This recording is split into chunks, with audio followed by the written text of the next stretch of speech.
Amazon hoang dã, nơi thiên nhiên vẫn còn nguyên vẻ nguyên sơ và luật sinh tồn được viết bằng máu và bản năng. Tại đây, từng tán cây, từng vũng nước đều ẩn giấu những sinh vật kỳ lạ, những cuộc rượt đuổi sinh tử giữa kẻ săn mồi và con mồi. Trong bóng tối rậm rạp, báo đốm lặng lẽ rình mồi, cá sấu kiên nhẫn chờ đợi và những loài rắn khổng lồ trườn qua mặt đất ẩm ướt như những bóng ma. Đây không chỉ là khu rừng mà là đấu trường khốc liệt của tự nhiên. Hãy cùng khám phá sự tàn bạo, bí ẩn và cả vẻ đẹp đến nghẹt thở của rừng rậm Amazon, nơi sự sống luôn đi kèm với cái chết và sự im lặng chưa bao giờ là yên bình. Chào mừng đến với Amazon hoang dã.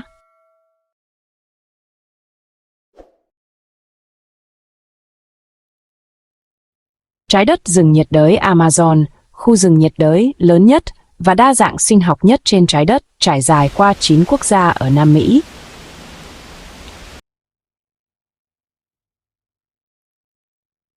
Diện tích bao phủ hơn 5,5 triệu km vuông, là nơi sinh sống của hơn 10% các loài.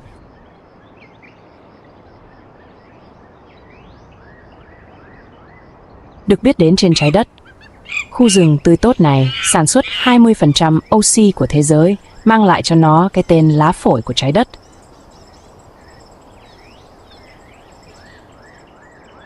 Sông Amazon trải dài hơn 6.992 km, là con sông dài thứ hai trên thế giới nuôi dưỡng vùng đất hoang dã rộng lớn này.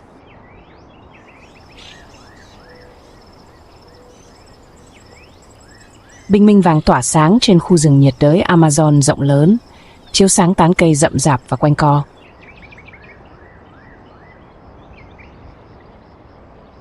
Những dòng sông nổi lên từ bóng tối một con, báo đốm mạnh mẽ di chuyển thận trọng quét khu vực để tìm kiếm con mồi.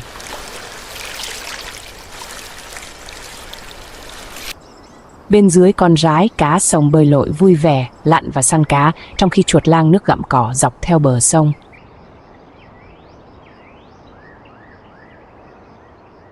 Đôi mắt sắc bén của báo đốm phát hiện ra một con trăn khổng lồ cuộn tròn gần bờ sông hòa vào chúng. Với tốc độ nhanh như chớp, báo đốm nhảy xuống móng vuốt đào sâu vào vảy dày của trăn. Trận chiến bắt đầu. Hàm răng mạnh mẽ của báo đốm kẹp chặt con trăn, nhấc nó lên khỏi nước. Trong một cuộc vật lộn dữ dội, con trăn quằn quại trượt khỏi tay báo đốm rơi trở lại sông u ám bên dưới.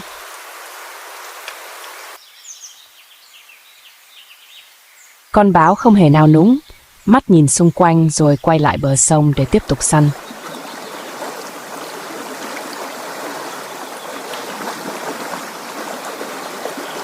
Báo đốm bơi một cách dễ dàng, đôi mắt vàng của nó quét tìm chuyển động dọc theo bờ sông.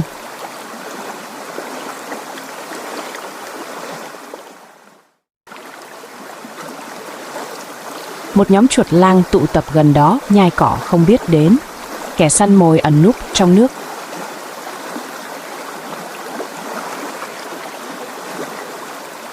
Báo đốm di chuyển chính xác và im lặng, toàn bộ cơ thể chìm trong nước, đôi mắt tập trung vào con mồi.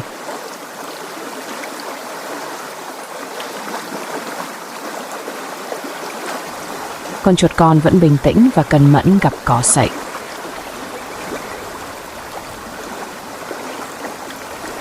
Đột nhiên, báo đốm ngay lập tức tấn công, lao ra khỏi mặt nước, móng vuốt với tới con mồi.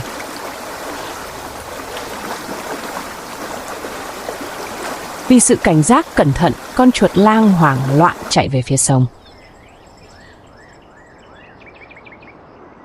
Báo đốm không hề nao núng trước cuộc săn chuột lang thất bại của nó, vẫn tiếp tục di chuyển dọc theo bờ sông, tìm kiếm con mồi tiếp theo.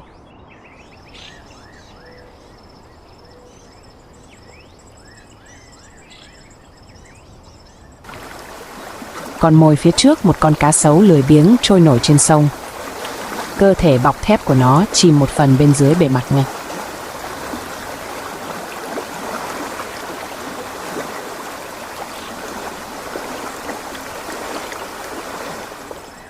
Đôi mắt sắc bén của báo đốm khóa chặt vào cá sấu, cơ thể của nó hạ xuống thành tư thế rình mồi hoàn hảo, di chuyển với độ chính xác im lặng.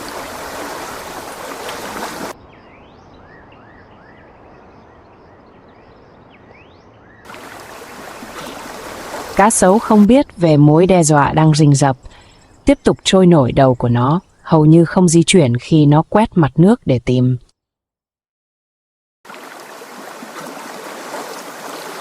Trong chớp mắt, báo đốm phát nổ từ bụi rậm lao vào lưng của cá sấu với lực cực lớn.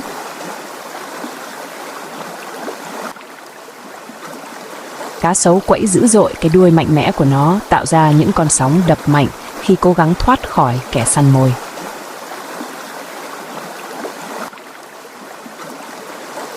Báo đốm cắn vào phía sau hộp sọ của cá sấu nhằm mục đích giữ chặt để vô hiệu hóa sự chống cự của nó.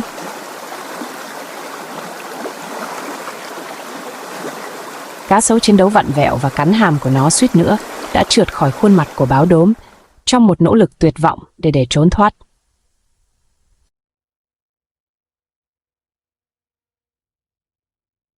Bằng một cú cắn nghiền nát cuối cùng, hàm răng của báo đốm chìm sâu kết thúc trận chiến. Cơ thể của cá sấu co giật trước khi ngã xuống.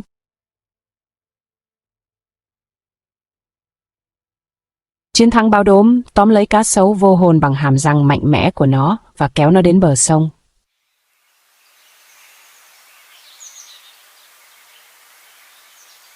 Bây giờ an toàn trên bờ sông, báo đốm bắt đầu tiệc tùng, xé toạc lớp da cứng của cá sấu bằng những chiếc răng sắc nhọn và mạnh mẽ.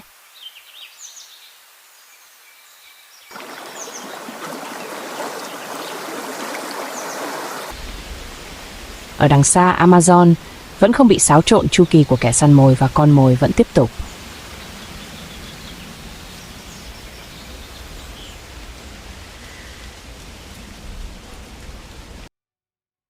Một lời nhắc nhở về sức mạnh thô sơ và bản năng sinh tồn trong vùng hoang dã.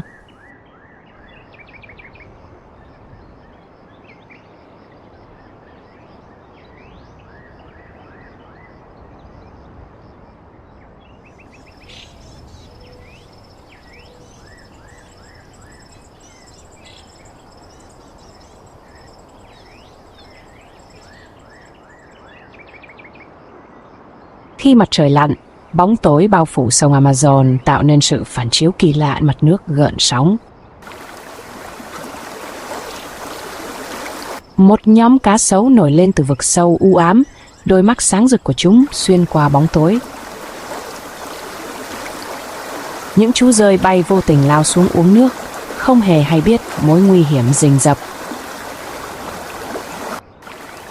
Bên dưới, trong chớp mắt một con cá sấu lao ra khỏi mặt nước, hàm của nó đóng sầm lại chiếm lấy con mồi trong một khoảnh khắc.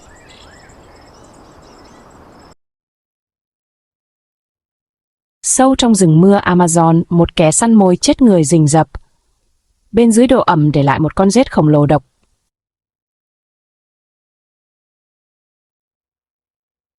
Con rết này là một trong những thợ săn đáng sợ nhất của Amazon, sử dụng tốc độ nọc độc và kìm sắc như dao cạo để khuất phục con mồi.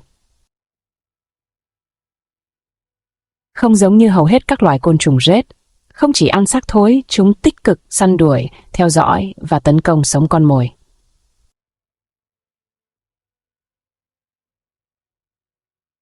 Một con dế bất cẩn di chuyển quá gần. Trong chớp mắt, con rết tấn công đâm thủng con dế bằng kim độc, tiêm chất độc chết người vào con mồi. Bằng hàm sắc nhọn của nó, con rết xé nát bữa ăn của nó, nuốt chửng con côn trùng trong vòng vài phút. Con rết không chỉ giới hạn ở côn trùng, nó săn chuột ếch và thậm chí cánh chim nhỏ. Bằng cách kiểm soát quần thể côn trùng và động vật nhỏ, con rết giúp duy trì sự cân bằng sinh thái trong rừng mưa Amazon.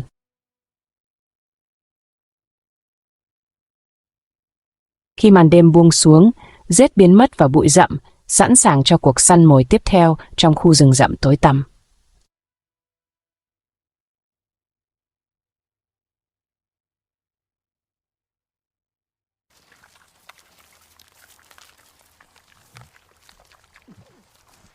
Sâu trong rừng nhiệt đới, Amazon rậm rạp một sức mạnh, không thể ngăn cản khuấy động bên dưới những chiếc lá một đàn kiến khổng lồ du mục.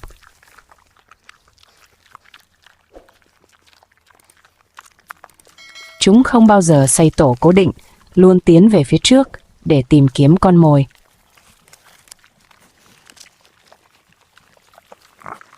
Một đàn có thể bao gồm 700.000 đến 2 triệu. Chiến binh hung dữ săn mồi như một bầy thống nhất.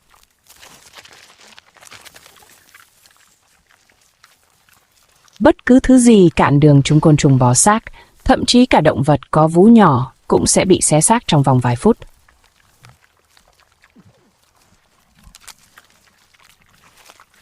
Kiến quân đội không chỉ săn mồi mà còn áp đảo con mồi bằng số lượng lớn di chuyển, như một làn sóng tử thần bộ hàm sắc như dao cạo của chúng.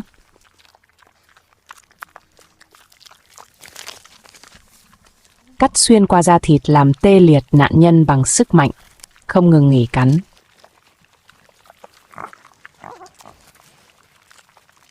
Ngay cả bọ ngựa và rắn cũng bỏ chạy khi chúng cảm nhận được một đàn kiến đang đến gần.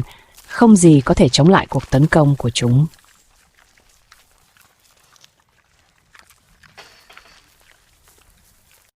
Nhưng kiến quân đội cũng đóng một vai trò quan trọng trong hệ sinh thái kiểm soát quần thể côn trùng.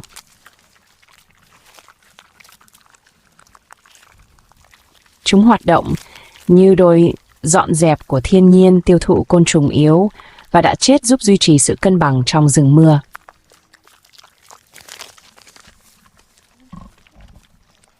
Mặc dù nhỏ, nhưng tác động của chúng rất lớn. Chúng định hình toàn bộ hệ sinh thái bằng cách kiểm soát côn trùng quần thể.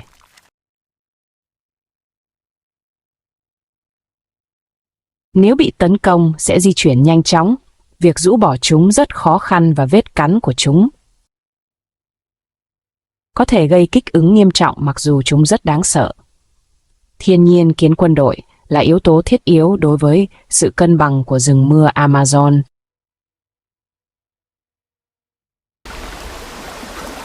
Cuộc diễu hành bất tận của chúng không bao giờ dừng lại, luôn săn mồi, luôn di chuyển định hình khu rừng bằng sự hiện diện không ngừng nghỉ của chúng.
Một ngày mới bình minh trong rừng mưa Amazon, ánh nắng vàng xuyên qua tán cây dày, đánh thức sự sống trên khu rừng.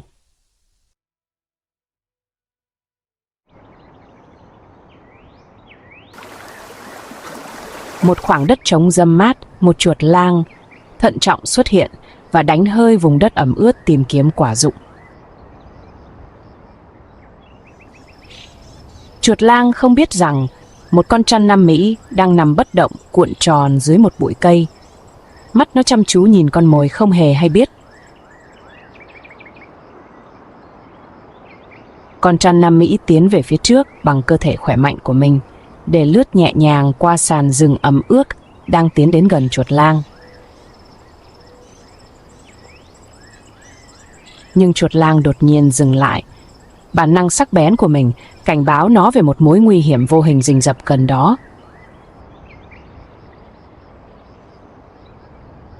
Nhận ra rằng nó đã bị phát hiện, con trăng di chuyển chờ đợi thời điểm hoàn hảo để tấn công.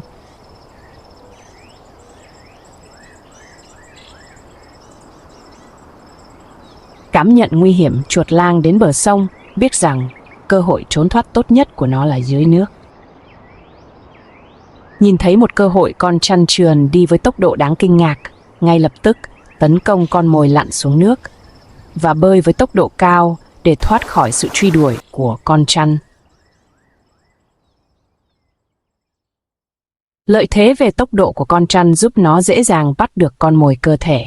Nó cuộn tròn và siết chặt con mồi, tận hưởng chiến lợi phẩm của nó.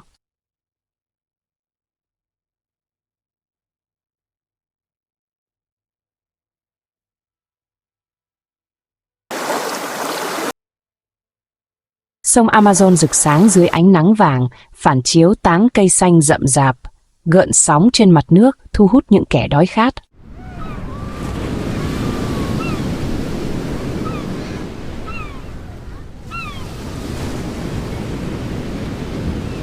Những kẻ săn mồi một con cò đỏ bay qua vùng nước nông, nhúng chiếc mỏ dài của nó để bắt những con cá nhỏ ở vùng nước thấp của mùa khô.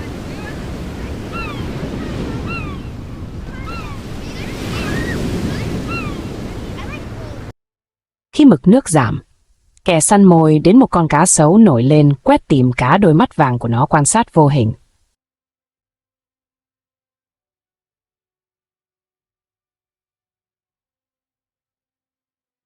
Phía trên, một con trằn nằm trườn trên cành cây cuộn tròn và chờ đợi ánh mắt sắc bén của nó khóa chặt vào con cá sấu.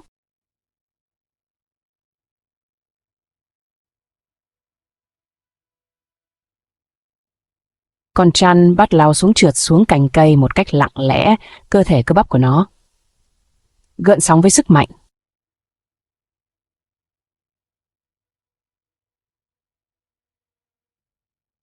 Cá sấu vẫn không nhận ra tập trung của nó vào con cá trong hồ, di chuyển về phía trước, vào vùng nước sâu hơn.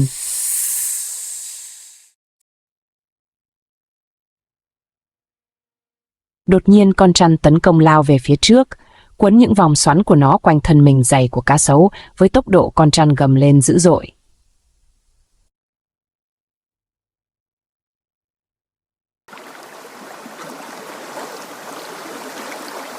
Xoắn lại, lăn trong nước, khiến bùn và sóng tung lên khi nó chiến đấu để giành giật mạng sống của mình. Con cá sấu chạm trán với hàm răng mạnh mẽ của nó, cắn vào chiếc cổ dày của con trăn, xuyên qua lớp áo giáp của nó. Con trăn siết chặt hơn, cuộn chặt hơn, làm ngạt thở cá sấu, cắt đứt nguồn cung cấp không khí của nó từng giây.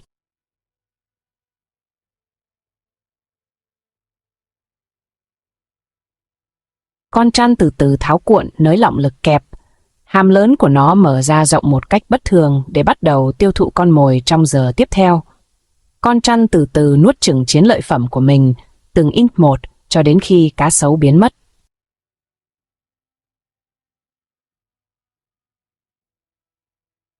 Bên trong Amazon trở lại để làm dịu sự cân bằng của thiên nhiên, vẫn còn một kẻ săn mồi khác.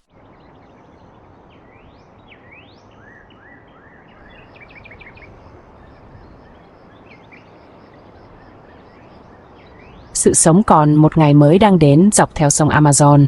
Ánh nắng buổi sáng chiếu xuống trên hồ từ những tán lá rậm rạp.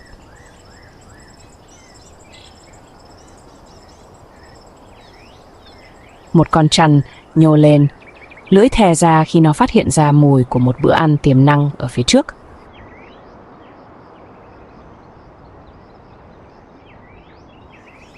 Một con kỳ nhông xanh đang ăn trái cây.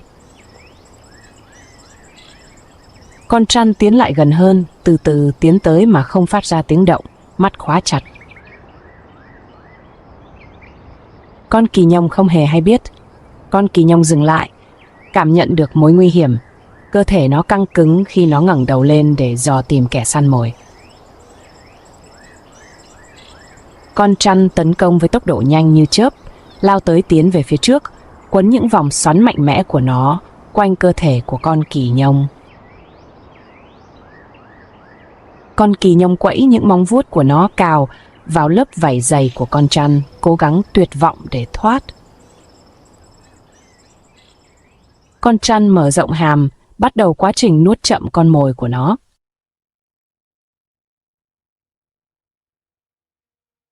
Amazon trở lại, Để làm dịu sự cân bằng của thiên nhiên, vẫn còn mất mát của một kẻ săn mồi sự sống còn của kẻ khác.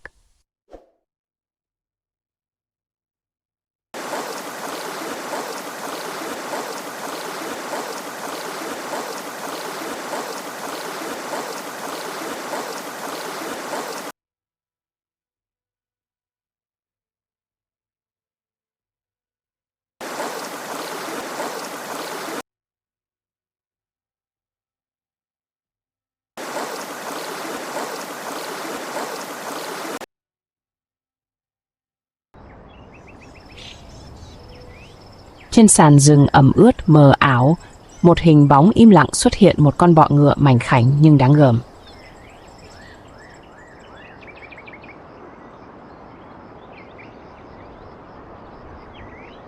Lớp vỏ xanh sẫm của nó là lớp ngụy trang hoàn hảo của thiên nhiên và là sát thủ vô hình trong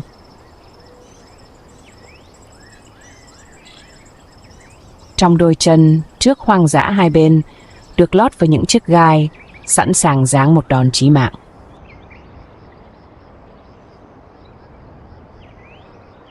Bất động như một cái bóng, nó kiên nhẫn chờ đợi và không khuất phục một bậc thầy về sự lén lút.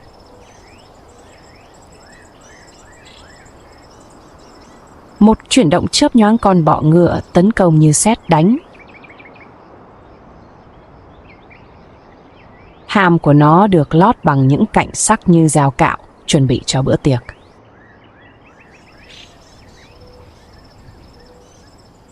Một vết cắn chậm rãi có chủ đích, thực tế thô sơ và tàn nhẫn của thiên nhiên mở ra.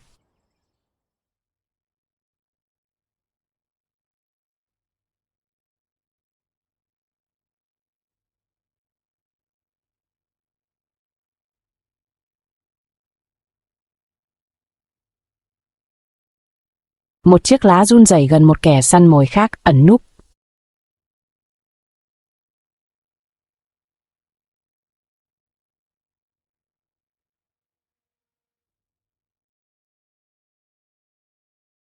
Một con bọ ngựa lớn hơn xuất hiện ngay vòng đầu tiên một trận chiến, lờ mờ trong mái táng lá.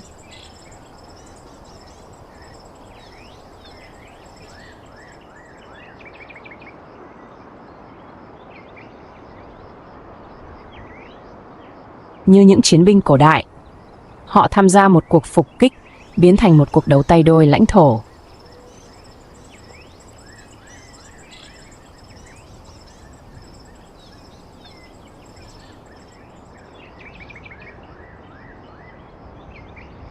Một điệu nhảy chết chóc hai thợ săn, nhưng chỉ một người có thể trị vì tối cao.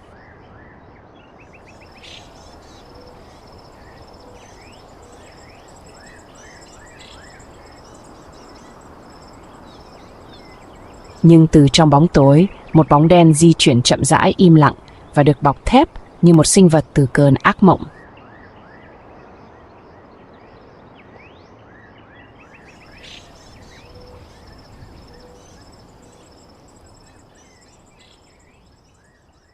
Người khổng lồ giữa các loài côn trùng, bộ giáp lởm chởm của nó lấp lánh dưới ánh sáng lốm đốm, một pháo đài tự nhiên phòng thủ.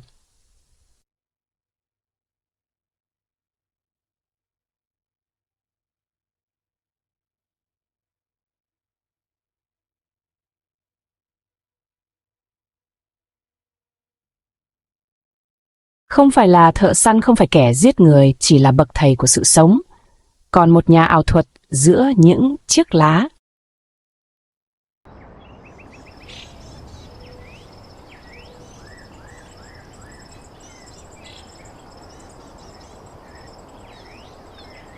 Nhưng hôm nay nó đã vô tình bước vào lãnh địa của thần chết.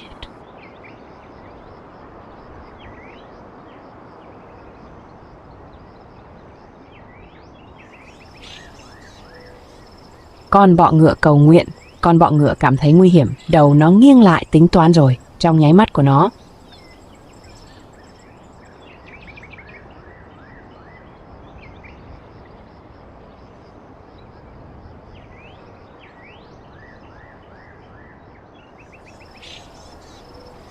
Tấn công thép như cú đánh 4 chân đào sâu vào bộ giáp gai. Kẻ săn mồi đấu với phòng thủ, một Lực lượng không thể ngăn cản gặp phải một vật thể bất động.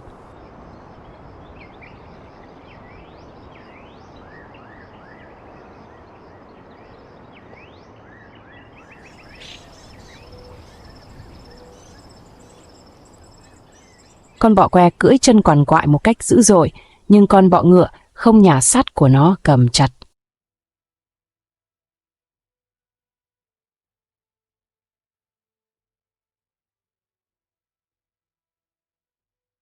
Hàm sắc như dao cạo, mở ra sát thủ di chuyển với độ chính xác xé toạc xuyên qua các lớp phòng thủ.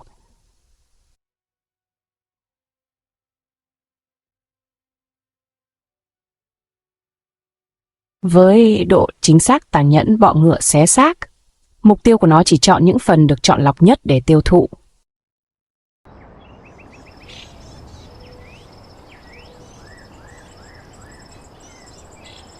Con bọ ngựa đứng, chiến thắng hai bên cong của nó nhỏ giọt với phần còn lại của kẻ thù của nó.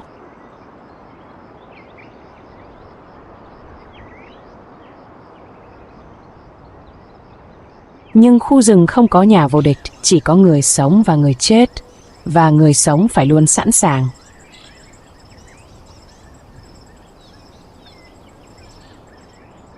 Sâu trong rừng Amazon, nơi sương mù cuộn qua dây leo rối rắm, ẩn núp một sinh vật nhỏ bé nguy hiểm hơn.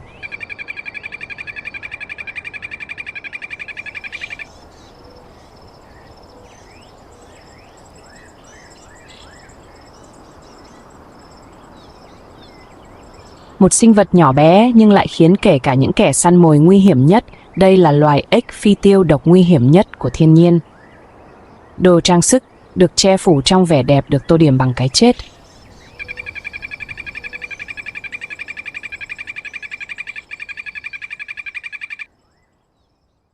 Chỉ cần chạm vào làn da của nó cũng có thể mang đến cái chết im lặng, nhanh nhẹn và không thể ngăn cản. Ít sinh vật nào dám thử sức mạnh gây chết người của nó.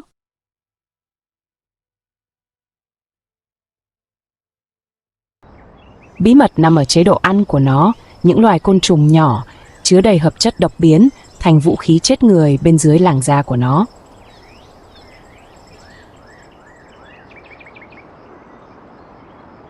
Độc tố của nó được tinh chế qua nhiều thế hệ, có thể ngăn chặn trái tim của một kẻ săn mồi trong vòng vài phút.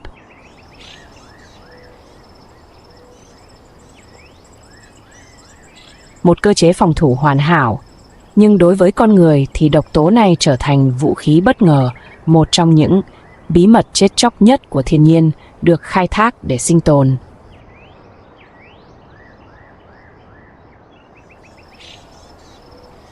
Trong rừng rậm Amazon, một loài săn mồi di chuyển không phải là một con báo đốm, không phải là một con rắn, mà là một thứ gì đó nhỏ hơn và chết chóc hơn nhiều.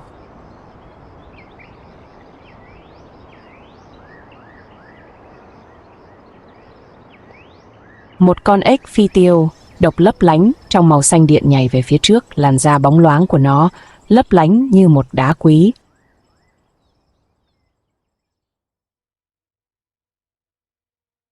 Mặc dù nhỏ bé nhưng đáng sợ, chỉ cần một lần chạm vào làn độc của nó có thể kết liễu cuộc sống của một loài săn mồi.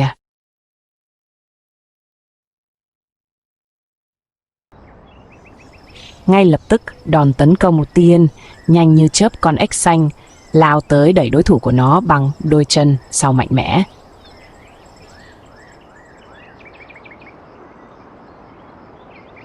Con ếch vàng trả đũa cơ thể nhỏ bé nhưng mạnh mẽ của nó, va chạm vặn vẹo khiến cả hai ngã xuống khu rừng ẩm ướt.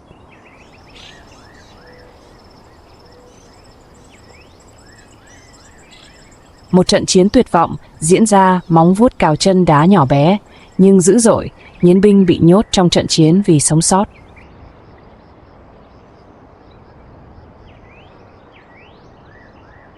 Da của chúng rất nguy hiểm. Một vết cắt, một vết xước duy nhất có thể gây tử vong ngay cả với nhau.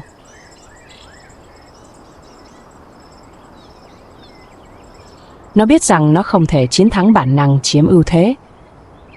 Nó phải rút lui trước khi rừng rậm tuyên bố.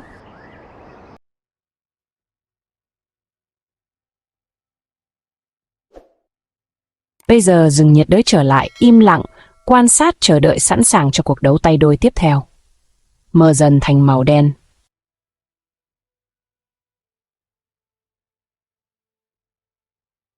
Như mưa rơi vào sông Amazon, sóng dữ nuốt chửng khu rừng, một thế giới mới xuất hiện, một thế giới vừa có vẻ đẹp vừa nguy hiểm.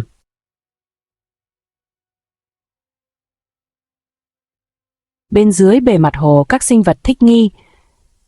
Một số phát triển mạnh, những sinh vật khác đấu tranh từng giọt nước mang theo cả sự sống và cái chết.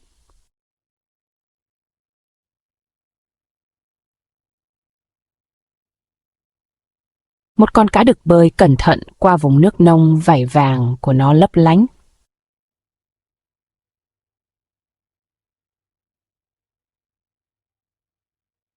Dưới ánh sáng mặt trời được lọc mắt, nó khóa chặt vào một con cá cái gần đó, do dự, nhưng đầy hy vọng nó tiến lại gần hơn để bắt đầu phán xét tinh tế của mình.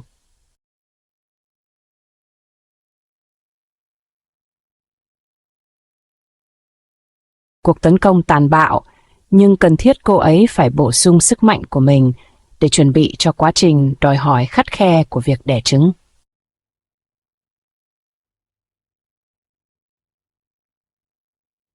Con rùa Mata Mata nằm bất động, chiếc mai lởm chởm của nó giống như một chiếc lá đang mục nát, hòa trộn hoàn hảo với môi trường xung quanh.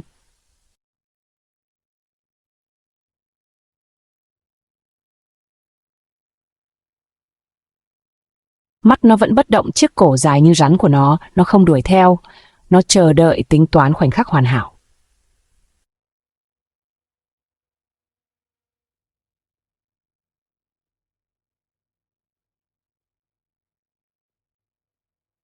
Một con cá nhỏ trôi qua, không biết gì về mối nguy hiểm cho đến khi quá muộn.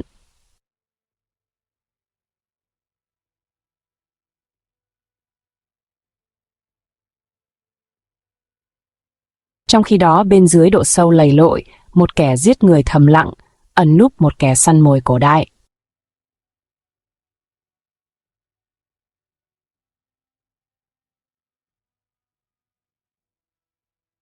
Với sự kiên nhẫn vô song, trong tích tắc, Matma tấn công không phải với tốc độ, mà với một lực hút nghiền xương đáng kinh ngạc.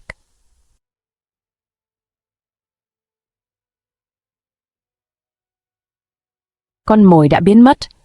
Không có cuộc đấu tranh, không có lối thoát. Một khoảnh khắc còn sống, khoảnh khắc tiếp theo bị nuốt chửng.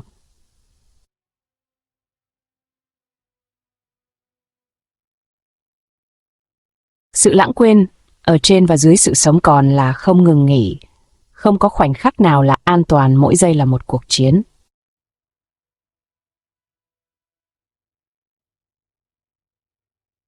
Cuộc sống rừng Amazon xuất hiện như một bức tranh hùng vĩ, nơi thiên nhiên phô bày sự hoang dã và bí ẩn của nó, vẻ đẹp.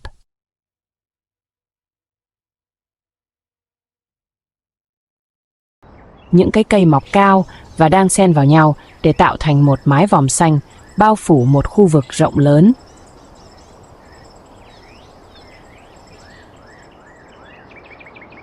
Tiếng chim hót hòa quyện với âm thanh xào xạc của những chiếc lá chuyển động trong làn gió nhẹ, tạo nên một bản giao hưởng tự nhiên, mê mẩn.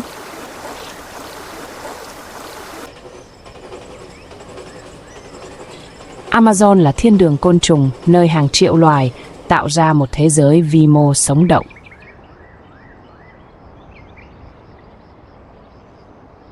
Bostamatiti còn được gọi là bọ cánh cứng khổng lồ.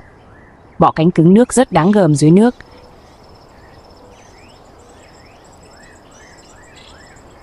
Sát thủ Bostomati có một phương pháp sinh sản. Khi con cái đẻ trứng trên lưng con đực, nơi chúng được bảo vệ cho đến khi nở.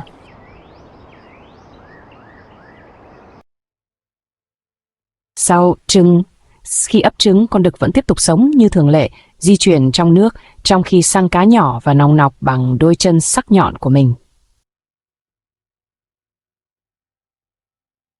Khi bắt được con mồi, nó tiêm chất tiêu hóa để hóa lỏng các cơ quan nội tạng của nó trước khi hấp thụ chất dinh dưỡng.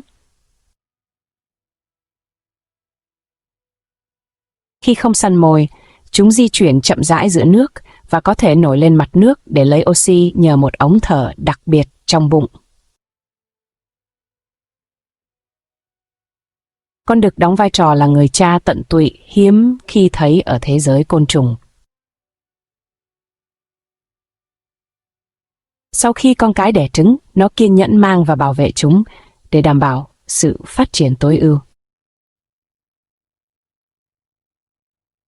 Một ngày nào đó, chúng nở những ấu trùng nhỏ, tách khỏi lưng của cha chúng tập tễnh đi xung quanh để khám phá thế giới.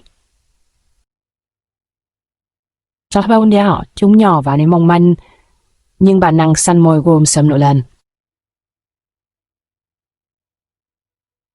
Từ những con nhỏ nhỏ yếu đuối, chúng dần trưởng thành trở nên đáng gờm, những kẻ săn mồi tiếp tục vòng đời khắc nghiệt của sát thủ trong nước.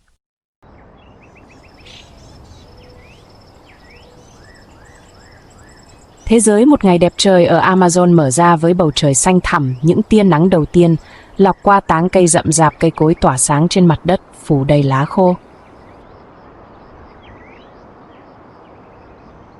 Trên cành cây cao, những chú khỉ líu lo như tiếng trống giữa thiên nhiên. Chúng ta đùa giỡn và đuổi bắt nhau qua những cụm lá, đôi khi dừng lại để hái một ít trái chín giữa rừng.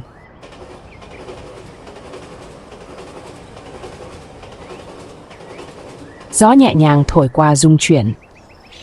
Những dây leo quấn quanh thân cây cổ thụ tạo nên điệu nhảy nhẹ nhàng của thiên nhiên.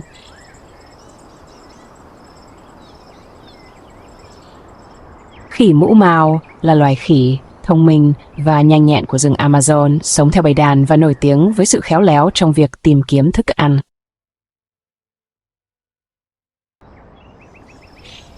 Trong khu rừng rậm Amazon, một đàn khỉ mũ mào vui đùa luồn lách qua những cây cao để tìm kiếm thức ăn cùng nhau.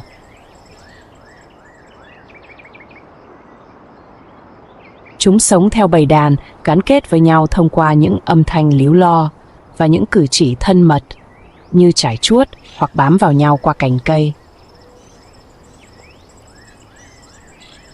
Một cô bé tò mò nhặt một cành xương rồng khô và xoay tròn trong tay, như thể cô bé đang khám phá ra một món đồ chơi mới. Trong khi đó, giữa không trung, tiếng vo ve đầy màu sắc, những chú chim bay xung quanh những bông hoa đỏ tươi. Đôi cánh của chúng vỗ nhanh đến nỗi chúng dường như tan vào không khí.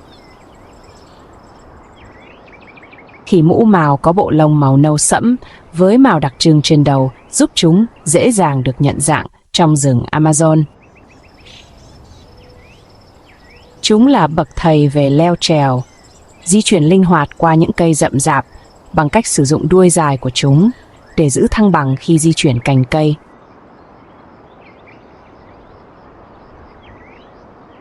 Với đôi bàn tay khéo léo, chúng biết cách sử dụng đá để phá vỡ những hạt cứng gọt vỏ trái cây và thậm chí bắt những con côn trùng nhỏ để ăn.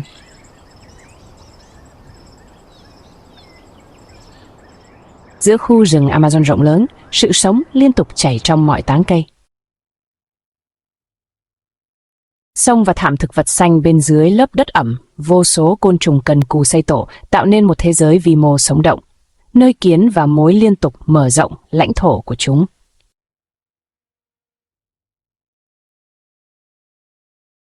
Giữa một hệ sinh thái phong phú, tê tê khổng lồ, không cần răng nanh hay tốc độ, nhưng vẫn là nỗi ám ảnh của côn trùng.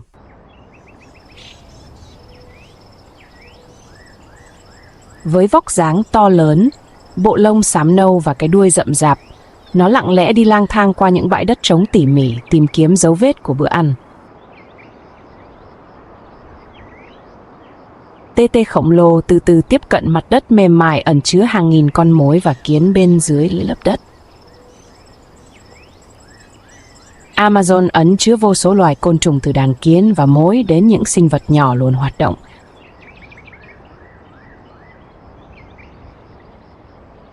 Tê tê khổng lồ không vội vàng, từ từ tiếp cận con mồi của mình một cách cẩn thận, quan sát và khám phá.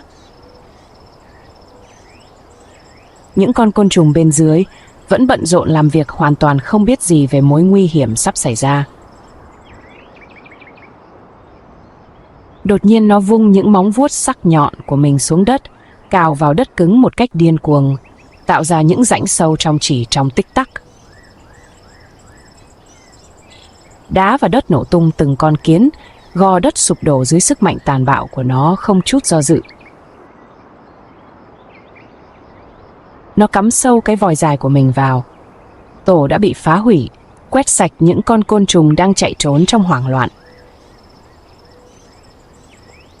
Một tiếng kêu răng rắc vang lên khi nó tiếp tục đào liên tục, phá hủy mọi ngóc ngách của tổ côn trùng. Những con côn trùng trong tổ chạy trốn khắp nơi, nhưng không con nào có thể thoát khỏi đói tham lam của loài thú ăn kiến.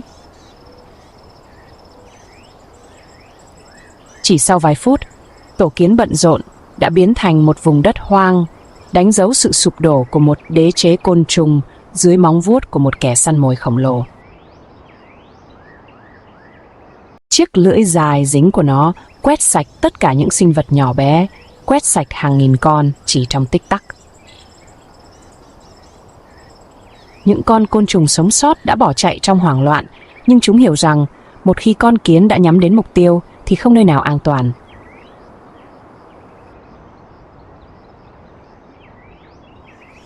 Trong khu rừng rậm rạp của Amazon, khi mặt trời dần biến mất sau những hàng cây, đàn khỉ mũ mào tụ tập trên cao.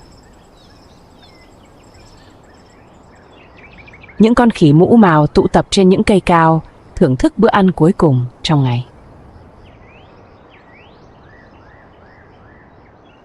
Cùng nhau nhai những quả chín, thỉnh thoảng chơi đùa và vui vẻ chiến đấu để giành từng miếng ăn. Khi bụng của chúng đã đầy đủ, họ bắt đầu ôm nhau, mắt nhắm hờ thoải mái duỗi ra trên cành cây. Chẳng mấy chốc cả đàn ngủ thiếp đi, tiếng thở của họ hòa lẫn với âm thanh êm dịu của khu rừng tạo nên một khung cảnh yên bình. Giữa thiên nhiên hoang dã, nhưng rồi một điều khủng khiếp đã xảy ra.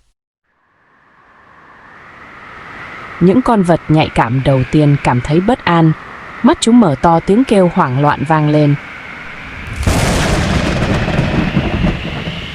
Ban đêm bầu trời đột nhiên tối sầm lại, không phải vì hoàng hôn, mà vì những cột khói đen bốc lên từ xa.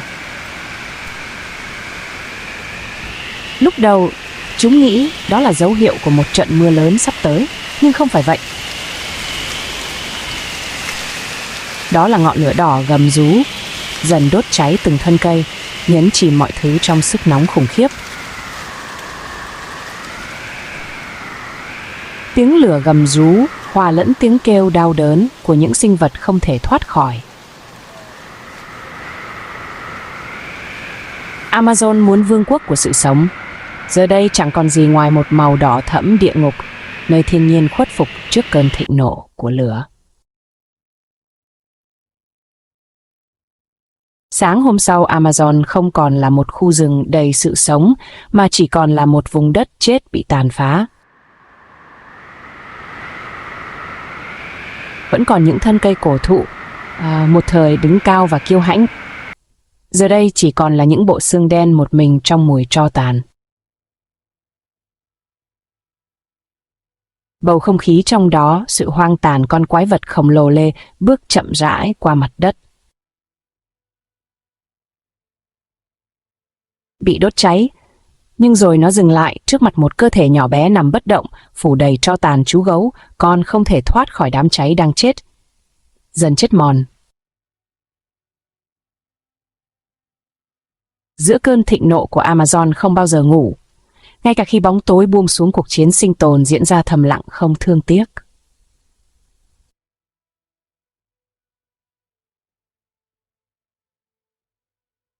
Và không hồi kết cho mọi sinh vật từng khoảnh khắc là một thử thách, kẻ yếu, chần chừ kẻ mạnh, nắm bắt cơ hội chỉ có một người sẽ sống sót.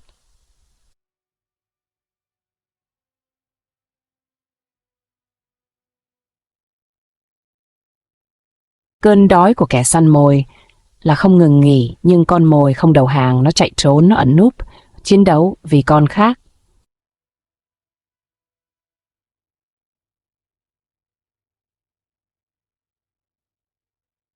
Mặt trời mọc trên những cái cây, cái chết tấn công từ bầu trời trên sàn rừng nguy hiểm rình rập.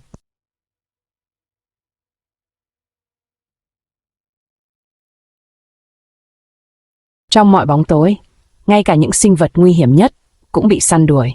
Ngay cả những sinh vật mạnh nhất cũng không thể ngã xuống, không ai cai trị được Amazon mãi mãi.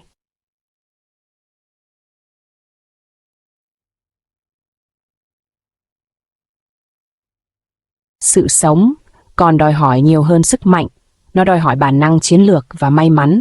Một bước đi sai lầm có thể có nghĩa là kết thúc.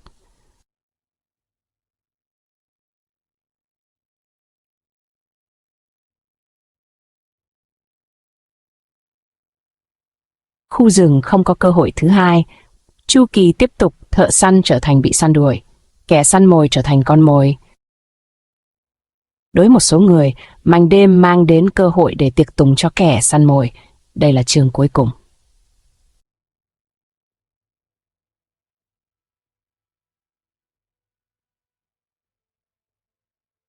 Trong cuộc đấu tranh của họ, nước lũ dâng lên và rút xuống mùa thay đổi.